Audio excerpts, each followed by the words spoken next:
예, 안녕하세요. 이번 시간은 로스쿨 진학 가이드에 대한 내용으로서 이 법조인의 장점에 대해서 설명을 드리겠습니다. 그래서 법조인이 되면 좋은 점, 이거에 대해서 설명을 드리고, 여러분이, 로스쿨 내가 꼭 가야 되겠다 하는 마음을 제가 만들어 드리겠습니다. 그러면 일단 여러분들이 상상 속으로 뭐 변호사, 뭐 판사, 이런 거 생각을 해보실 텐데요. 실제로 이런 직업을 갖고서 일을 해보면 되게 장점이 많습니다. 예전에 제가 이제 대법원에서 일을 한 적이 있었습니다. 그 대법원에 이제 재판연구관이라는 제가 이제 일을 한 적이 있었는데, 그건 뭘 하는 거냐면 대법원에 사건이 엄청나게 많이 옵니다. 이러면 이제 그걸 갖다가 실질적으로 이제 대법관 분들이 계시지만 그 밑에서 보좌하는 분들이 한 판사분들이 한 100명 정도가 있습니다. 그래서 그분들이 사건들을 정리를 하고 여러 가지 기존의 판례, 내용들 이런 거를 분석을 하고 하는 일을 합니다. 그래서 제가 이제 거기서 대법원에서 일을 하면, 물론 이제 거기서 일을 하면 아침 9시에 출근을 해서 거의 밤 12시 아니면 밤 1시에 퇴근을 하고, 토요일, 일요일도 대부분 출근합니다. 그래서 이제 아침 9시에 출근을 하고 12시에 식사하고 잠깐 한 5분 정도 산책을 하고 다시 1시에 가서 또 일을 하다가 저녁 6시가 되면 구내식당에 갑니다. 그래도 구내식당 가서 밥을 먹고 6시 반 되면 다시 책상에 앉아서 하루 종일 그 기록이라는 게 있습니다. 기록. 지금은 이제 그 전자기록으로 바뀌었는데, 과거에는 실제 그 기록이 뭉치가 엄청나게 많이 쌓여 있습니다. 그런 기록을 보는데, 그런 기록을 밤 10시, 11시까지 보고 당연히 토요일, 일요일도 나와서 일을 합니다. 그러면 사람들이 물어봅니다. 그걸 왜 하냐라고 하지만 그 실제 그런 일들이 분쟁을 갖다가 해결하는 일이 있습니다. 그러면 진짜 보람이라는 것도 많이 느끼고, 내가 정말 이 세상을 돌아가는데 일조를 한다 라는 생각을 가질 수가 있습니다. 물론 거기서 일하는 분들이 그 힘이 엄청 많이 듭니다. 그래서 거기 가서 판사분들 일하시는 보면 그 뚱뚱하신 분이 거의 없습니다. 왜냐하면 우리 생각에는 이제 일반적으로 로스쿨 오면 학생들이 1학년 때는 날씬하다고 3학년 되면 워낙 그 하루 종일 앉아 있어갖고 힘드니까 살이 많이 찌는데, 그 법 쪽에 있는 사람들은 일단 밥도 많이 안 먹고 하루 종일 일만 합니다.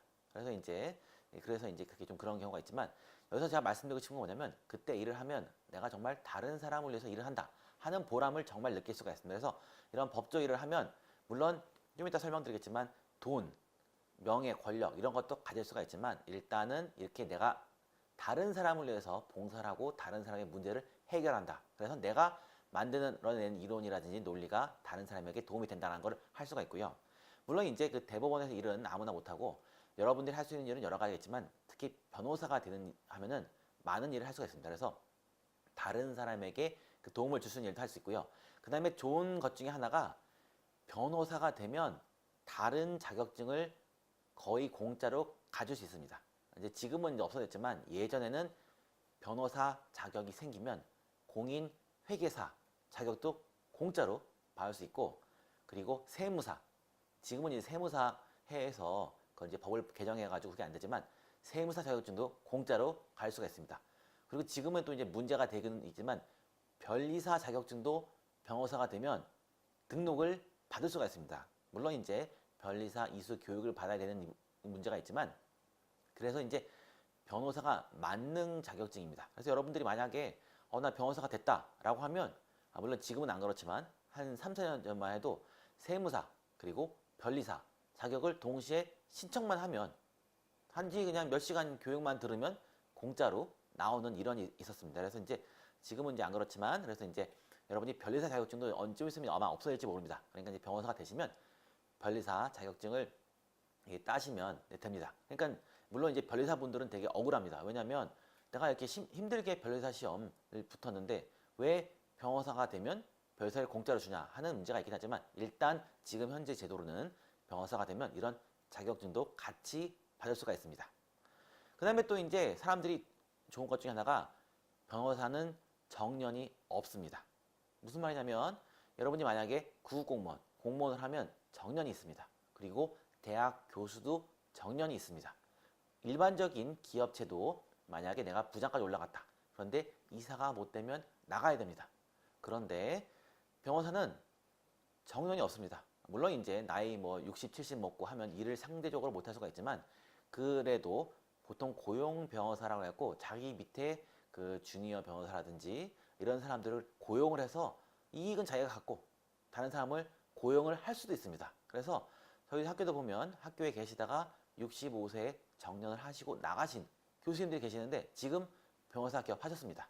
그래갖고 다시 또 변호사 사무실 내시고 여러 가지 활동도 하십니다. 물론 정년이 없다는 게 그때까지 뭐 돈을 꼭 벌겠다 하는 것도 있지만 봉사활동도 할 수가 있습니다. 지금 주위에 보면 법을 잘 몰라서 피해본 사람이 되게 많습니다.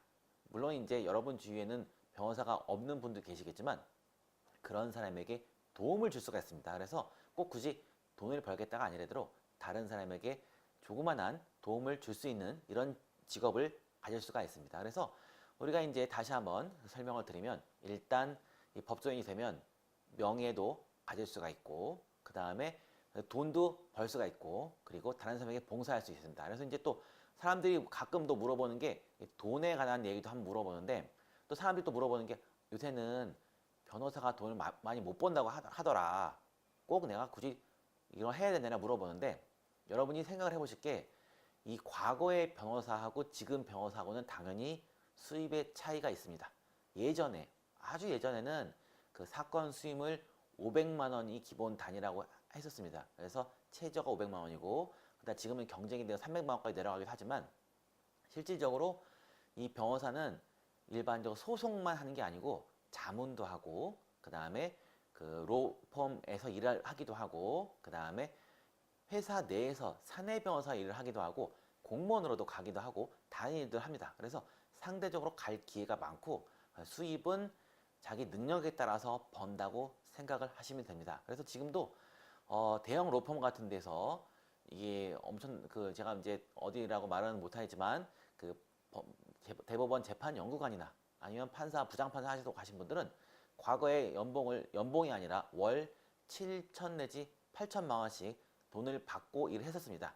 지금도 이제 아무도 자기 월급은 얘기 안 해줍니다. 하지만 이제 일반적으로 이제 알려진 게 그런 식으로 보수가 측정이 됩니다. 그래서 일단 그 보수는 나중에 한 번 더 설명을 드리고 일단 여러분께 설명드리고 싶은 거는 법정이 되면 명예라든지 그다음에 다른 사람에게 봉사할 수 있다는 이런 좋은 장점이 있다는 것을 설명드리고 싶습니다. 감사합니다.